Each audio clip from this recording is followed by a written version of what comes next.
Hi folks, I'm Pamela Young and this is Thrive 2030 brought to you by growthcurv. And today my guest is Terence Quek, who is the Chief Executive Officer at the Singapore Institute of Directors in Singapore. How are you today, Terence? Doing well, thank you very much, and thank you so much for having me here. Oh, you're most welcome. Now, we met last week, didn't we, in your office in Singapore, and I took that opportunity to ask if you would do this interview, so thank you so much. It was great that you were able to make a little bit of time for us. So, folks, we're going to talk a little bit about governance and boards and companies in Singapore and the changes that they've been making in recent years to respond to the world and what's going on in the world. But before we do that, I'd like to ask Terence to spend the first, few minutes talking about how he got to this position. He has had a really interesting career. So do you mind, Terence, if we start with your 13 years, I think it was, in the Singapore Navy? And, that's right. Yeah, that must have been a very fun start to your career, because 13 years is quite a long time. So I believe they sent you to London to do your officer training. Yeah, well, it was UK, United Kingdom, but it wasn't quite London. It was actually Dartmouth in Devon. So it's kind of like the south. Yeah, beautiful place. Yeah, Yes. it's a Britannia Royal Naval College. That's where all the naval officers get trained in. Yes. Well, what a privilege that was. It was, and I think to today I'm really still grateful to the Navy for sending me there. In fact, they sent me to the UK twice. So one was to complete my officer training. I came back for a year, and then I was sent again for my Bachelor of Science in Psychology, and I did that in Sheffield, University of Sheffield. Well, what a fantastic start to life, to have that training in the Singapore Navy, because it's a most prestigious organisation, and then for them to identify your leadership capabilities and help you do that training.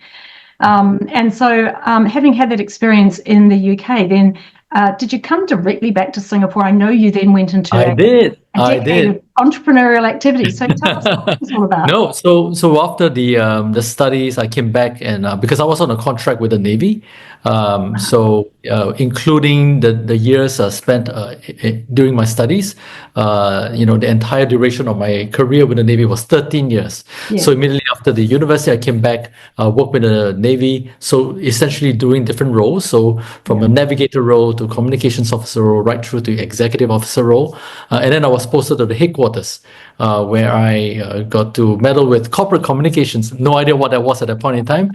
Thrown into the deep end, and you either sink or swim, right? So I had swam. So had a really fascinating and fulfilling career in the Navy.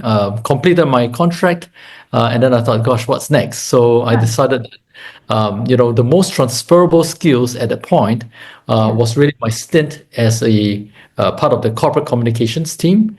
So I came out to set up a corporate communications company, so focusing on strategy communications as a consultancy for a couple of years. And then that then led me to a merger and acquisition with an American subsidiary of psychometric profiling tools, where essentially I pivoted my business, moving away from communications into people and organization development. And of course, the original plan at that point was to have that business, do an M&A, do a business, and then exit the business in about 3 to 5 years. Great partners, and a whale of a time. So I kind of overstayed. So instead of 3 to 5 years, I stayed till about maybe 10. So that was the entire duration of my entrepreneurship journey for about 14 years. But how interesting, because when people think of a career in the Navy, they don't think of it as setting them up for either entrepreneurial activity or a corporate career, because it's pretty rare to come out of the Navy or any of the armed services and go straight into a corporate world. So that's quite a good lesson for other people to know that it can lead you to lots of different careers, not just regimental institutions. Yeah, clearly there are certain things that are not so transferable, like firing a missile, for example, right? But there are a lot of other transferable skill sets. For example, strategic thinking, operational planning. So there's a lot of operational discipline related work that you do in the Navy, and I think a lot of the basic principles and fundamentals are very transferable into the the outside world, so to speak. Yeah. But those entrepreneurial skills must be in your personality, because there aren't too many people that come out of armed services of any kind, or military, or police, etc., and go into their own business. So it's obviously within your skill set and capability. You obviously have those desires. I would be lying to say that yes, it was in my personality and I was born to be an entrepreneur. I think the honest truth really, it was a lot of trial and error. It was more a case of figuring out, what is it exactly that I want to do in the next season of my life. So if you look at the career in my Navy as a first season, then the second season, obviously, it was exciting, right? Because I could go practically anywhere. I've decided that maybe I want to try my hand at, entrepreneurship. And obviously, I was lucky, right? Because I'm already at that point in time where I had some savings. I wasn't so pressured to that I need to find a job, so to speak. So I was privileged, right? I was in that position, and I thought if I'm going to try something and fail, I should do it there and then, because otherwise the stakes get too high, right? So I thought that I was at the right place at the right time, and of course there's a lot of transferable skill sets, as I've mentioned. And with a couple of friends who also never had entrepreneurial backgrounds, we came together and we tried to figure things out. And I guess some of the things that I've learned essentially just to keep things simple, right? So don't overcomplicate things, and relying on some fundamentals. For example, under promise and over deliver for one. Right? Be very clear. When you are doing business, when dealing with money, this money really belongs to you, or does it belong to the company? So being very clear with some of these things, I think all those things add up. And of course, learning on the go. I think that's something that I still do today, because there's so much to learn. Yes, and in those later years, when you turned towards organizational people development, you were doing some human resources work, some training and running events, which are skills that you would have taken straight into your current role, I would have thought. Yeah, so I had the opportunity to work with a lot of C-level, obviously HR managers, OD practitioners, and it gave me a really good sense of how different organizations are struggling with various topics, right? Whether it's people related or systems related or processes related. Essentially, if you think about it, I think all organizations would just want to get stuff done. That's kind of like the common thread that runs through all organizations, but different organizations struggle, and some organizations found a way to overcome these challenges. So it gave me a really big sense of how organizations work, how people work, across different sectors, even across different cultures as well. Again, because I was privileged to be playing the role of a regional CEO in my business at that time, which then got me to places like China, which is completely different from going to Indonesia, for example. And then when I went to the UK or the US, again, it's a different cultural context for business. So that gave me a lot of kind of like a bit of a runway into understanding some key principles, right? So I began to appreciate that you really need to have the right people doing the right stuff in the right way. And I didn't realize that was really what governance was really about, right? To have the right people, the processes, the systems in place, so that you can really govern an entire setup, and obviously making decisions with the interest of your stakeholders, the best interest of the stakeholders in mind. So that was kind of like already picking up some of this important lessons, not knowing that this were couched as corporate governance, for example, but essentially forming a really nice foundation for my work today. Yeah.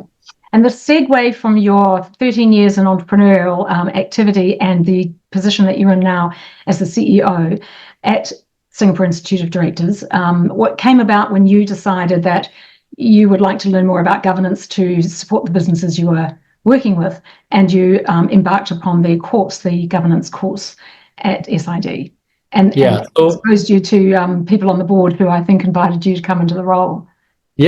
So when I look back at my career trajectory, right? So I had spent 13 years in the Navy and about 14 years as an entrepreneur. Obviously, I was playing the role of regional CEO.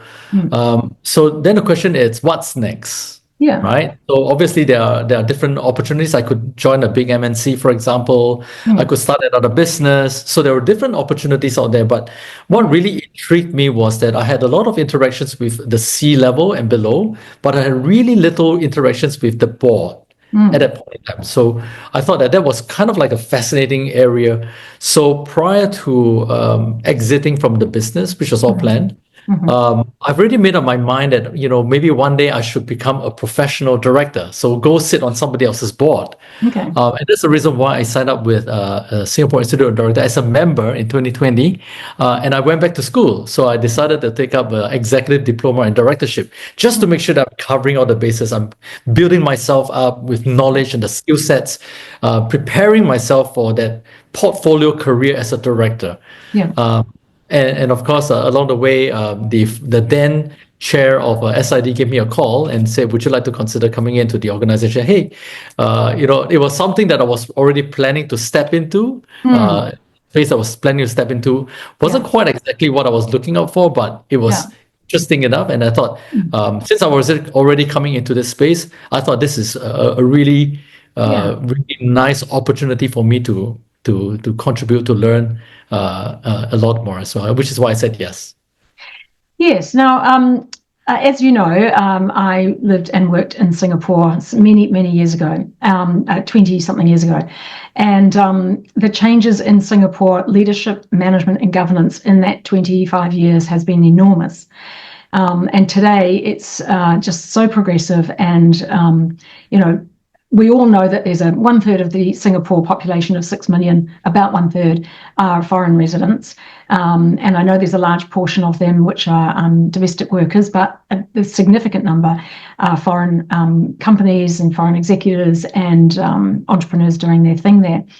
I think one of the things that we'd like to hear from you today is what Singapore is doing that's world leading, because I do think, from my recent travels there, I'm up there quite frequently talking to companies and people like yourself and clients. And I do hear, the economic challenges and the fiscal challenges that impact the world that's going on in the world, which is impacting business. But I do think that Singapore leaders today are really sharp, world leading in terms of their capability. And I just wonder, what your thoughts are about the journey that they've taken over the last couple of decades. Yeah, thanks. I think that's a really big question that you just asked. Yeah, because I like to start big, and then we're going to Yeah. So I think, if you've been to Singapore or you grew up in Singapore, then I think one of the common narrative is that Singapore doesn't have resources. Yes. There's no oil, there's no, minerals. No land, no forestry. No land. Yeah. So we have to count on everybody else in the world for our survival. Which also meant that because of this existential threat, in that sense, right, or survival instinct, was to really focus on people, right? So I think the one of the key things that Singapore has done a lot over the years is really to focus a lot on the people. So think in terms of the education system, which I think is now pretty, admired around the world, and in terms of positioning Singaporeans or positioning Singapore as the hub. So for a country that has practically not many things, I think one of the things that we've done pretty well was to work really hard to be a hub of almost everything, right? So we want to be a regional business hub, if not a global business hub. We want to be the hub where we talk about sustainability. So a lot of the key trends and topics, whether it's digital, Gen AI, these are the things that Singapore really want to put itself in the center of all this development. So I think that was kind of like the idea, right? That as a Singapore or Singaporeans, we count on each other, we count on the human resource, we count on the people, and as a place, we want to be the hub. We want to be a hub business. So when we start thinking about being the hub, then clearly there's a lot more places in the world today that are great contenders to be a hub. So why Singapore? I mean, you're so small, right? So that's where you need to start thinking about what are the things that people will hold dear. So if you look at it from a financial foreign investment point of view, clearly you're going to put money in a place where you believe there's proper infrastructure, the policies work, it's clear, there's stability, there's peace. So there's all these check boxes that you want to tick before you say, yes, I'm going to sink in hundreds of millions of dollars of investments, right? So that's where the whole concept of trust is really important. So in order for trust to happen, then clearly there has to be some form of governance, right? At all levels. So obviously a clean and incorruptible government, for example, and obviously organizations have proper structures. There's corporate governance in place. So these are things that I think Singapore is putting a lot of energy and focus on just to build the brand of the Singapore brand itself, so that we can continue to attract people to come to Singapore to work, to invest in, to live, to play, and to trade. So that I think sets a really nice backdrop for why organizations like Singapore Institute exist today.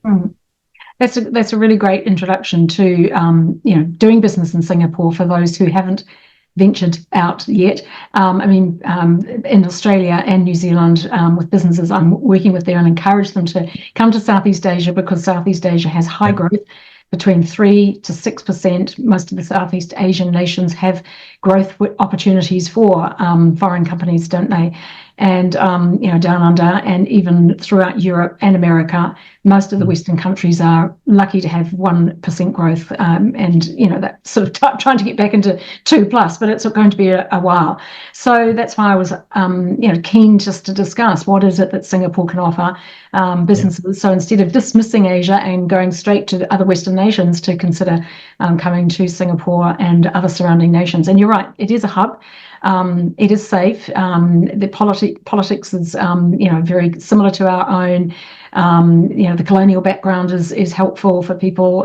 English is your national language, or one of your key national languages, as well as your others. And so I think it's really useful for people to know it's a friendly and easy place to start their export ventures. Exactly. Yeah. So to be a hub, you have to also have connectivity. So we're one of the best airports, and of course seaports as well. Amazing. So whether it's by air or by sea, then obviously now with some of the developments with Malaysia, which is essentially just north of us, then the connectivity by land as well coming up, and of course connectivity in terms of telecommunications. So that's really strong.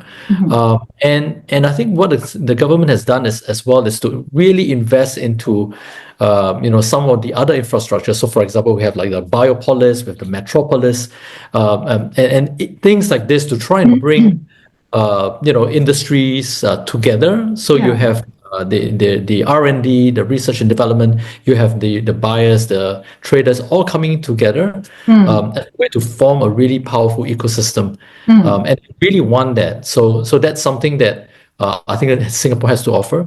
And you've got the Economic Development Board, which is there to support incoming foreign enterprise. That's right. So the EDB does a really good job, and that's why we have a lot of very massive exhibitions and trade shows in Singapore, like whether it's a Switch or the FinTech Festival, for example. So these are even the air shows, for example, right? So we have, depending on what trade it is, chances are there's a massive global trade show that's been held in Singapore as a way to bring, players from around the world to come together and using Singapore as a launchpad, using Singapore as a trading ground, pretty much like how Singapore was more than 200 years ago, because that's exactly where Singapore's role was, right? To be an entrepreneur for traders from the east and the west to come by, merchants will come together and they'll exchange their goods. And so 200 years on, that's still what we're doing, but it's just that we're doing it differently with a lot more infrastructure and systems and processes in place. Lovely. Thank you. Now, can we turn our conversation now to governance? Thank you for that introduction to Singapore. I think it's really helpful for people listening who, are thinking about trading there. The economic environment around the world, after COVID, everybody breathed a sigh of relief and thought, thank goodness that's over. And then within a couple of months, an enormous war started, which created, pressure on prices around the world. The sort of the logistics issues that came about with COVID, people thought were going to be resolved. But with the oil prices going up because of the war, it's just gone, it's flown on from one problem to another. And many countries are still having major challenging issues with high inflation rate, price, and so forth. So I'm just wondering how the global environment impacts on Singapore business and how directors are addressing that. Yeah, I think obviously tremendous, right? Because again, Singapore positions itself as a hub. We have friends everywhere, right? And we need friends to do trade, to do commerce. So I think Singapore it's always very careful about its position. We don't take things for granted. Take our neighbors for granted. We don't take the world for granted. So it's really with that mindset that the world hangs on a very delicate balance. And the last thing we want is to have to pick sides. So I think, and that's the reason why Singapore tends to go on very principle based, very much based on international law. As a way of governance, as a way of doing business, because if we are too arbitrary in the way that or we're flip-flopping, right? In terms of our policies, whether it's with relations to geopolitics and so on, then it becomes really stressful for foreign investors, because one day you're coming in and you're welcome, and the next day you're not welcome anymore. So that's not good for business. So I think where Singapore it's trying to tackle with the changes that's happening in the world really is to think in terms of how do we allow the Singapore businesses to thrive globally. So that's the job of the Enterprise Singapore. And at the same time, how do we continue to attract businesses to Singapore, attract investments to Singapore? So that's the other side, which is the Economic Development Board. So we have two arms in that sense. One, to help enterprises in Singapore get out of Singapore so that you can spread your wings, right? Because the market in Singapore, honestly, is small. It's no surprise to anybody. It's a small market. But we have really good companies. So how do we help them grow? Because the world is an oyster. And at the same time, not forgetting that we need to maintain that relationship with countries to allow trade to happen. So I think that's pretty much how Singapore addresses the changes that's happening in the world today. So in terms of risk, with the very challenging global economic environment, are you hearing from board directors, what they consider to be the big future risks? Some have said to me, pandemic's no longer a risk. It's not on the risk radar because we dealt with it. We know how to respond to it. If it comes again, we've got it. So what do you think or what are you hearing amongst directors in Singapore as being the big future risks based on the current economic environment? Yeah, so I think, in my many conversations with our members, most of them are board directors. I think there's a few levels, right? So one is obviously the geopolitics is a backdrop, because there are just so many hotspots around the world today. So really depending on where your business goes, right? So for example, if you're trading more within Asia, then it's a slightly different consideration if your business is in Europe, for example. But by and large, I think the common thread is geopolitics. It's causing some form of stress, not so much because of the politics in itself, but really because of the knock-on effect, whether it's the prices of oil or supply chain, for example. So anything that affects your business operations becomes something that you should be concerned about. And the challenging thing now is you're not sure how the future is going to pan out. So that uncertainty, I think that's the thing that's causing a lot of stress in terms of what kind of risks would that bring, right? In terms of the geopolitical instability, for example. And then if you bring it down to the next level, which is then from a bilateral point of view, there are also changes at the regulatory landscape, for example. So just to give an example, if you talk about things like sustainability reporting, so if you're trading in certain countries, there could be regulations relating to your carbon emissions and your greenhouse gas, and whether or not you are able to produce certain reports that conforms to their regulatory requirements. And if you are unable to produce those reports, chances are you may not be able to trade with those companies, and therefore clients that you had for longest time, one day may call you and say, hey, I really like you, but I don't think I can buy from you anymore because you are now adding to my carbon footprint, for example, or whatever, right? So I think at that bilateral level, meaning when you are trading with another country, then that's where the regulations changes. There's just so many changes. So directors are getting very stressed up in terms of keeping up with some of the changes. Exactly. Yes. Well, the more progressive countries have made a lot of legislative changes, haven't they? Yes. So as a trading partner, you need to be, or as an exporter, you need to be thinking ahead of the countries that you want to operate in and how you meet the bars that they've put in place to make sure that you are doing the right thing. So that's right. Sustainability, are you part of the Chapter Zero initiative? Yep. So in Singapore, we called it Climate Governance Singapore, which is the equivalent to Chapter Zero, but we're all part of the Climate Governance Initiative. So we're the local chapter. So SID is the secretariat for that. So essentially, we look at translating some of the content from the CGI level and then making it available at the local level for the directors. Yeah. So in terms of like the director's ultimate responsibility, obviously, is to protect the business and its value, and also to drive value creation, which is quite difficult in a low growth environment, which is what we've got in lots of parts of the world. And as I said, in ASEAN, a lot of Asian nations have very high growth. So I think you're in a slightly better position than most of the Western nations where it's very low growth at the moment. But what are your directors talking about, and what courses are you offering them to help them with keeping their eye on value creation in this global market, which is really turbulent? Yeah, so one of the biggest programs that we have is our annual directors conference. We have about 800 to 1,000 directors, policymakers, regulators, senior partners of professional services firms. They would all come together for a day of learning. And we take that opportunity as a way to send certain signals or messages to directors. So in the past, there were a lot of more topics relating to conformance, right? So compliance, setting up your corporate governance and so on and so forth. But we're beginning to shift that conversation away from purely compliance. So that is still important. So that's not going away. We're just saying your job as a director is not all about conformance. That is only one part of the story. Yes. The other part of the equation really is about performance. So conform plus perform. So that was a kind of a message that we've been sending, just a couple of years back. So when you talk about performance, then it's about thinking about value creation. You're thinking in terms of measurements. You're thinking in terms of matrices and reporting and so on. And now we have introduced another word, which is transform. So from conform, perform, and now transform.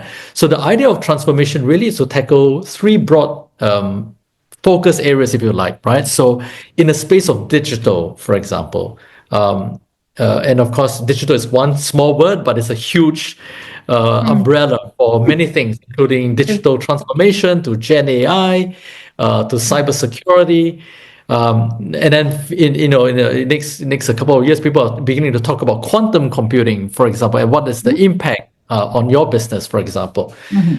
So digital is one area. Another area really is sustainability, and of course, carbon, decarbonization, the E part of the ESG. Yes, that's pretty much talked about.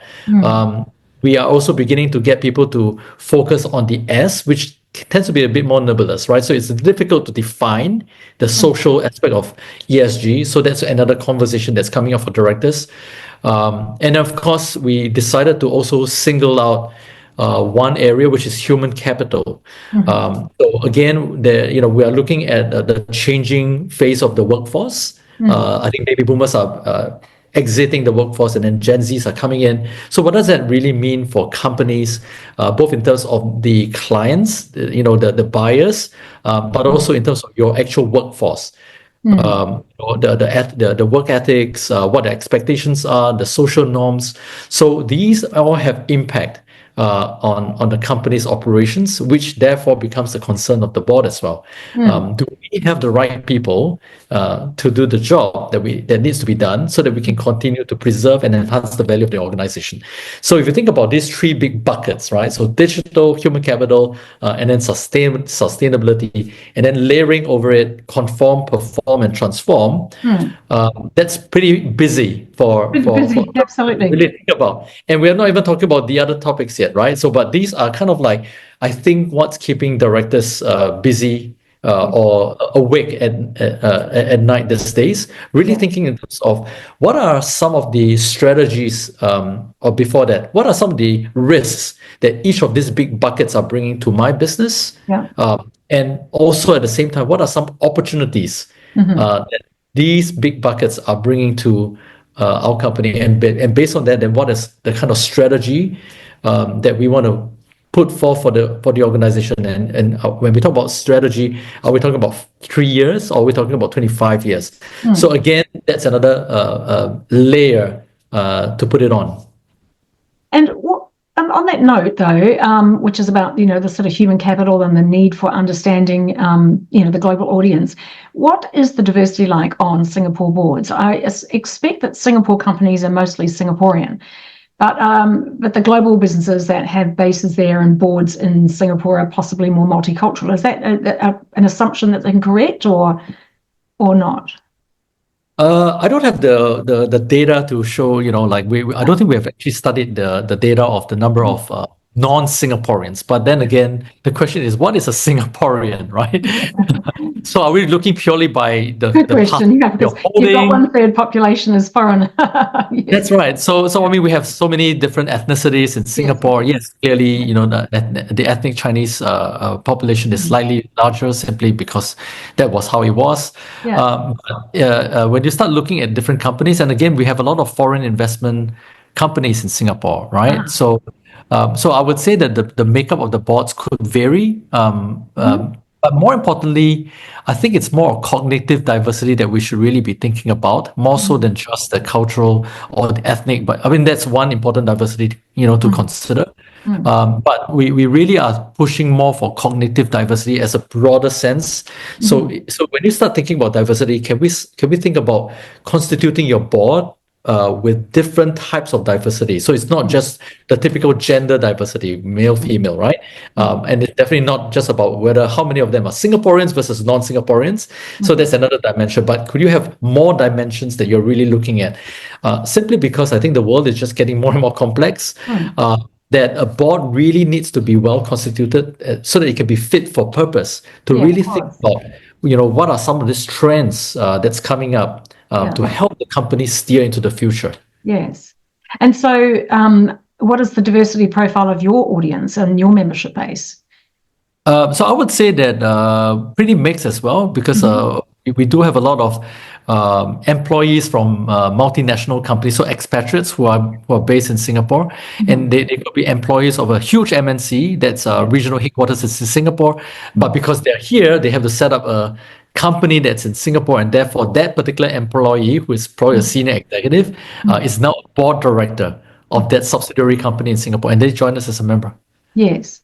And how is Singapore doing in terms of women on boards? Do you know what the percentage is of? Yeah. So there are a few organizations that are pushing the needle to try and move that.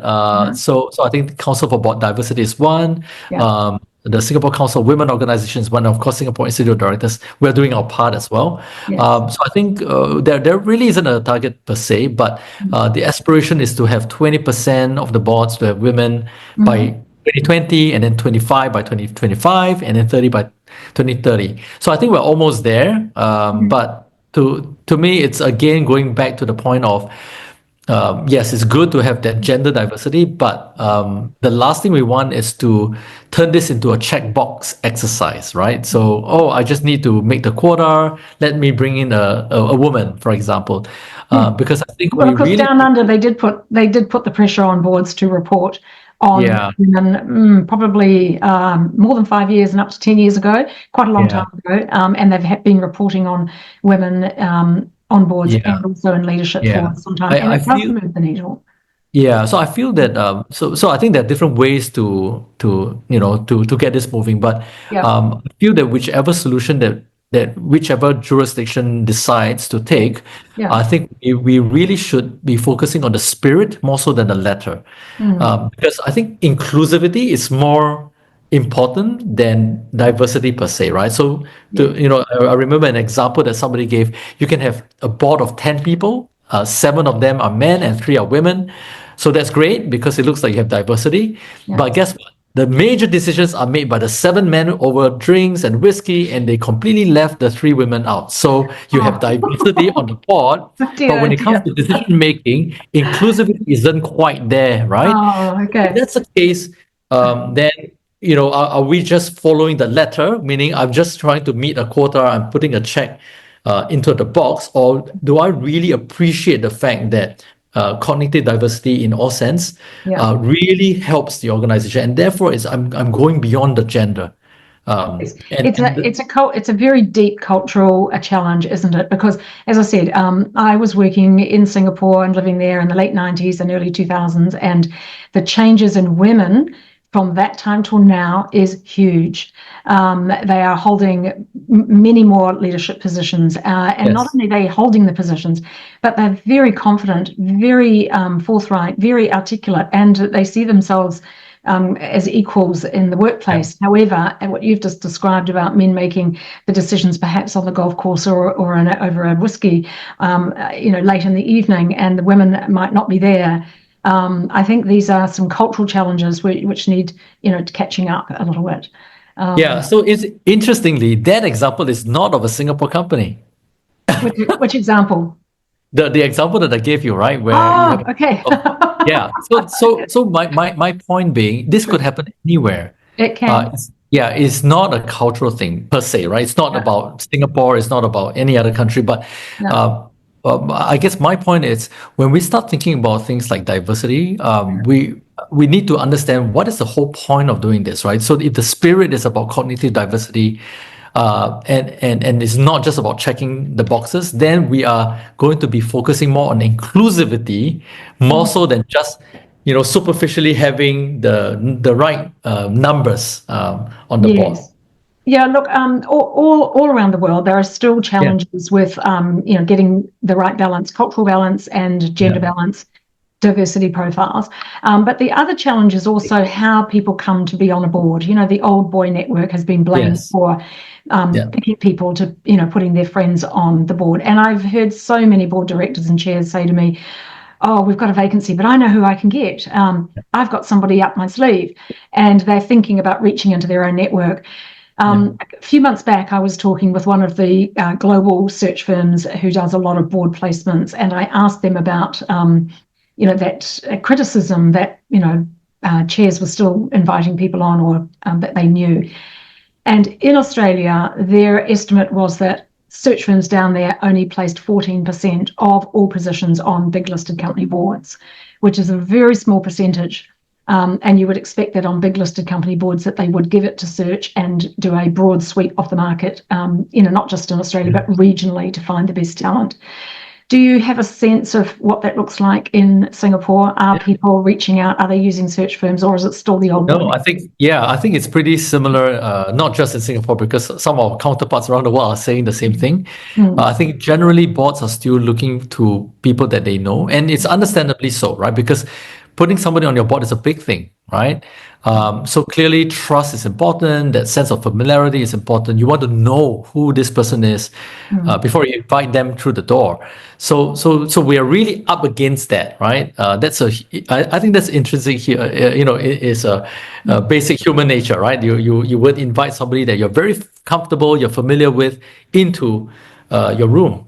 The challenge then is for women who are not networked as well as men. And secondly, the other challenge is that it's based on trust and relationships, and not meritocracy. It's not a meritocracy. It's not selecting people for their abilities to contribute.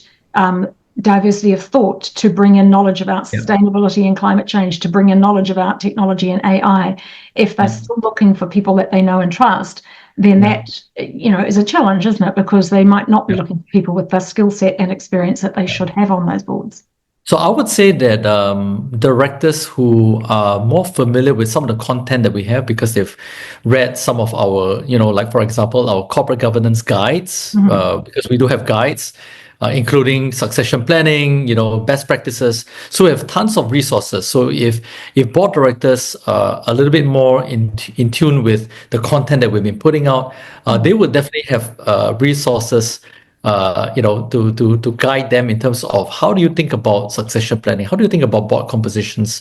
We have matrices to help them measure the kind of competencies that each board director brings to the board, and therefore what are your gaps, right?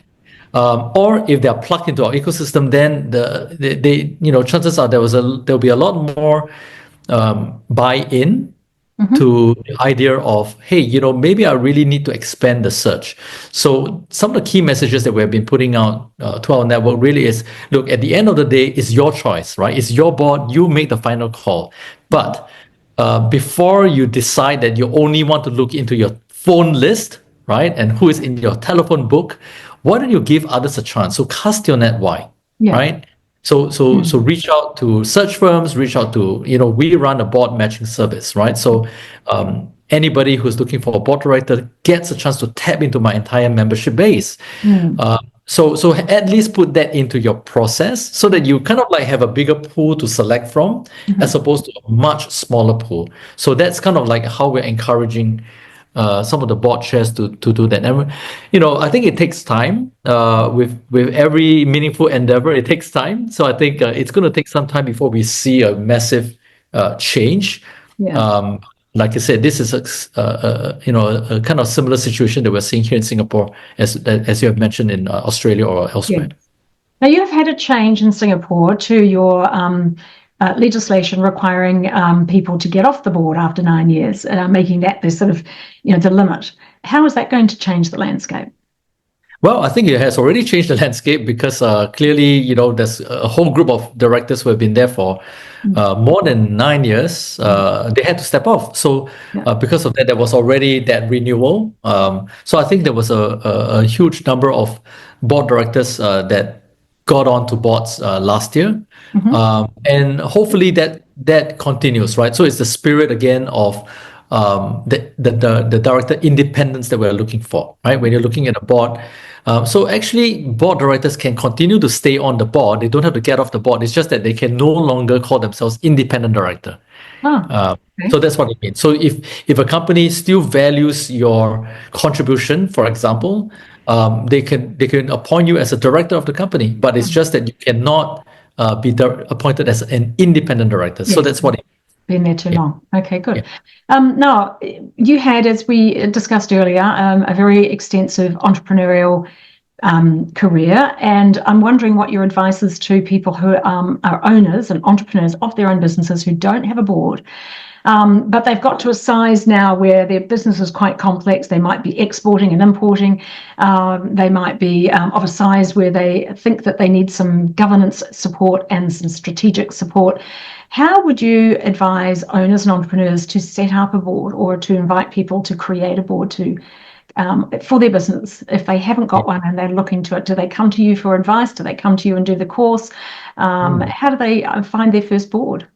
Yeah, so I think that's a really good question. We do have people who are precisely in that position. So what they've done really is, first and foremost, if they are already decided that they're going to form a board, they're pretty clear. I mean, there's a lot of resources online on our website.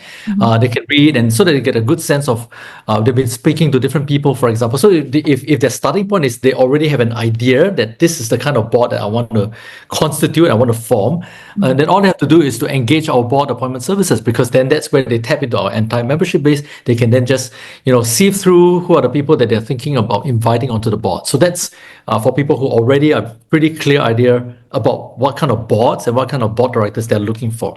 Now, for those who are still kind of like figuring out, I think I need a board, but I have no idea where to start, then a good starting point really is to be part of the network, right? Because once they join SID, that's where they are already beginning to tap into our resources so that they can read more. They know where to go to get information relating to boards and what do boards do, how does the board function, so that this gives them a really good idea what does what kind of things you need to do for a board. And then being part of the network as well, they could then exchange notes with people who are already on boards to get a sense of, hey, you're on the board of a similar kind of a company. Could you share with me your experience? How could I do something differently so that somebody that I bring onto the board could have a much better experience, and so on and so forth.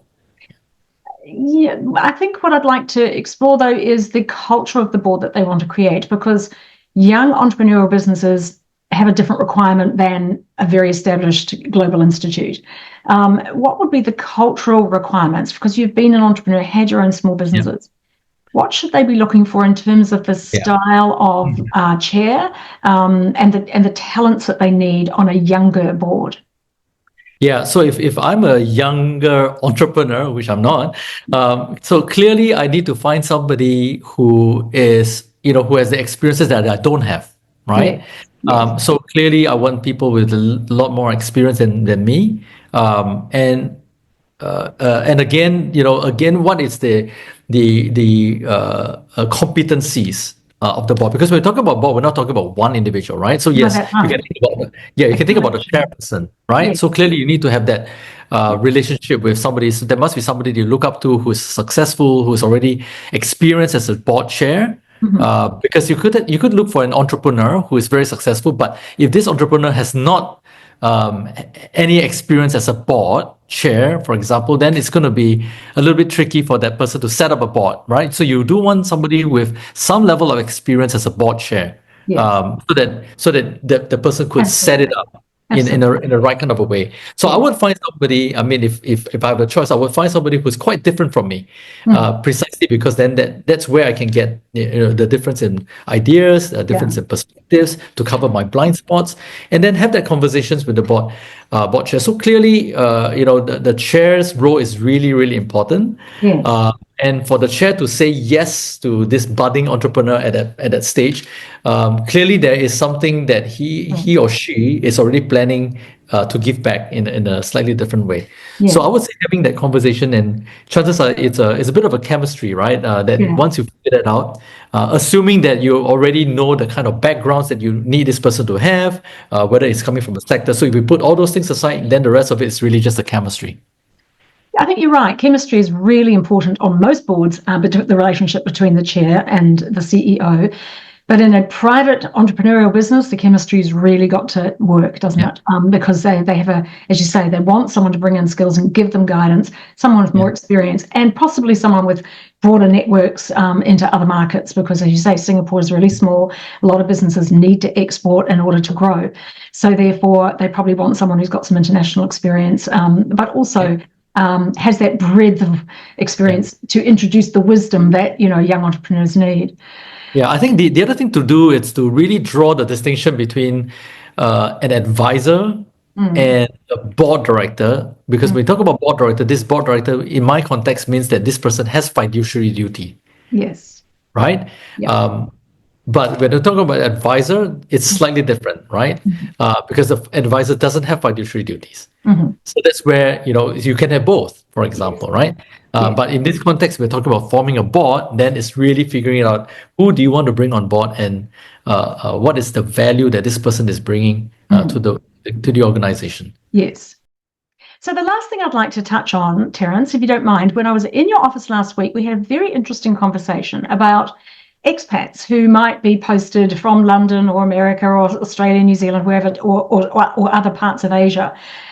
They may have done some coursework in the Director Institute in their home country. They arrive there, they've already done 2 days or 4 days or a week-long program somewhere else. I think you said that you would acknowledge that coursework and then give them, without having to do the course in your country, you would acknowledge and give them the certificate from your institute. Is that correct? Yeah, so I think what you're talking about, it's the accreditation program that we launched in May this year. So the idea behind an accreditation really is a way for directors to show that they have met the minimum competency level So if somebody is an accredited director, what they're saying to you is that I know what it means to be a director and I can discharge my duties responsibly, right? So in order to get that badge, you have to go through an examination. So this is the accreditation exam. And to take the exam, you need to have achieved 32 hours of formal training relating to directorship or governance before you're allowed to take the exam.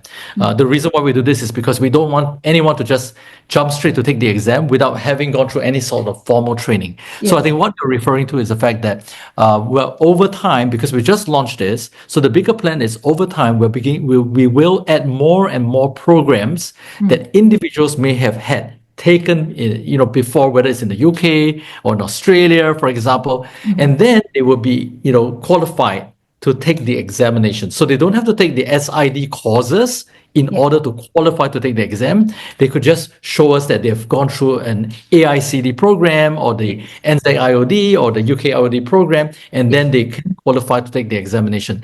What we are hoping to do further down really is to do a bit of a mutual recognition. So if you have already earned similar kind of credentials in your home country, we want to be able to recognize that. So you don't even need to take the exam down the road.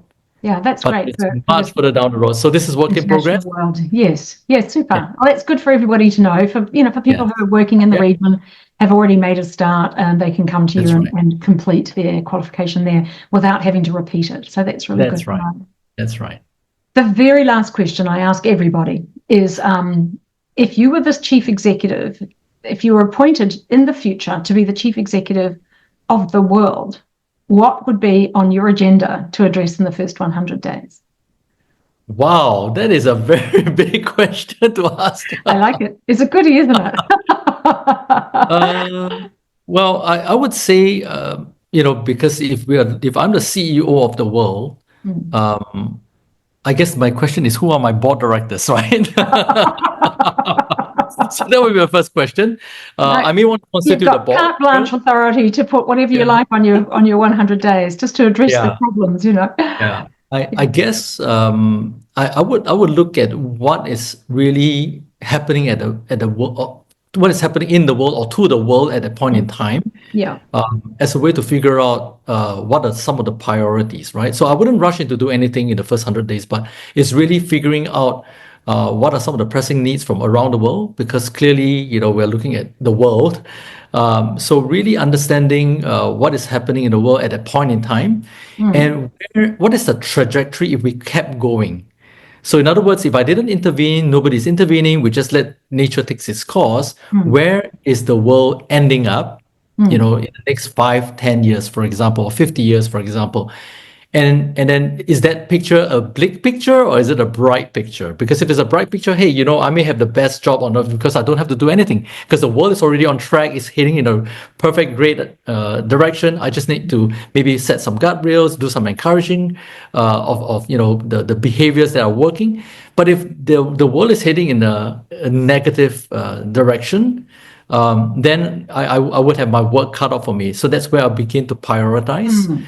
To see what are some of the things that we can do, what are some of the big wins, but what are some of the things that we need to address. If we don't do that, then it may become disastrous for the world. So I would do a lot of prioritizing, not making a lot of assumptions. And of course, I'll probably convene a board just to get more eyes and more ears and more brains to help me on this one, and probably also set up a couple of task force, right? So really to have conversations with people from around the world, just to hear their perspectives of what they're happy with, what they're not happy with, so that we can formulate a plan together. Look, that sounds wonderful, doesn't it? And if you were the chief executive of the biggest companies in the world, and you underwent an enormous merger with your major competitor, presumably you would have enormously different cultures, very different ambitions from the leadership, et cetera, et cetera. The differences could be quite huge. And often the biggest mergers are. I mean, look at Chrysler and Daimler all those years ago. They thought, what a great thing, let's put these two businesses together. And it didn't take very long for the cultural clash to destroy the value in those two enormous businesses, which it was mainly the culture and the differences in the way that they approach things. And I think the world is a bit like that right now, isn't it? We've got the East versus, well, not the East and West, we've got the two philosophical dimensions opposed, and that's where a lot of the dissension is coming from. So, yeah, I mean, it's there are these enormous challenges in the world, and they do impact on all the regions of the world, and that impacts on your country, and that impacts on your business. And so we do have to take in the big picture, and that's why I asked you that enormous question at the start, because if you start, you're thinking big, and then you come down from the world to the region, to your country, to you, your industry, your business. You can see the connections, can't you? And it's always interesting to see how people would approach that big picture problem, because it does eventually impact on your industry and your business. Yeah. And I think the most important thing really is to listen, right? Because I think if we are too quick to act, because if I'm acting, immediately, I'm just acting based on my lived experience, but it may not be, somebody else's reality. That's right. Yes, it is. It's about listening, as you say, engaging, setting up task forces, getting views from all the different perspectives. Yeah, collect data, and then do fact finding, so that you really have a very realistic picture of what is happening before you decide where to go from there. And that's why we need diversity on boards. That's why we need diversity in leadership, is to make sure that we're bringing in all the different perspectives so we get diversity of thought.